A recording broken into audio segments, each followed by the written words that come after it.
Hey guys, today I'm going to tell you how to fix iPhone back camera isn't working after iOS 26 update.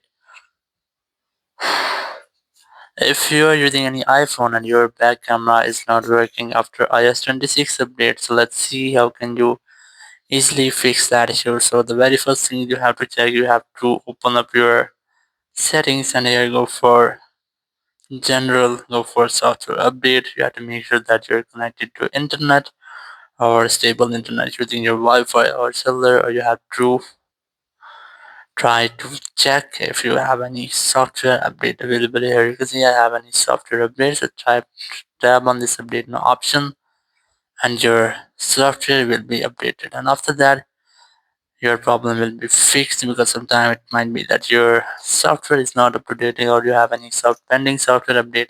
So you will get these type errors, or if it doesn't work for you, you have to open your settings, go for general, go for the iPhone storage option, and here you have to make sure that you have enough storage because sometimes it might be that your phone has not enough storage, so you might get these type errors. So if you haven't enough storage, you have to try to uninstall any unnecessary app from here. So for example, in my case, I'm going to uninstall this one. Simply select that, then tap on delete app, then tap on delete the option again, and the app will be completely uninstalled from your phone.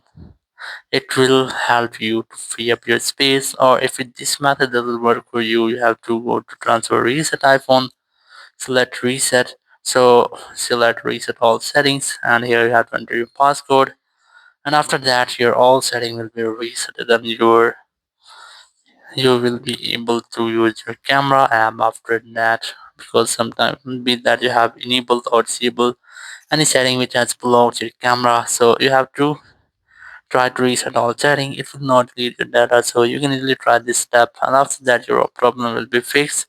So in this way you can easily fix how to resolve the iPhone back camera not working after iOS 26 update. Thank you very much for watching the video. Until next video, bye bye.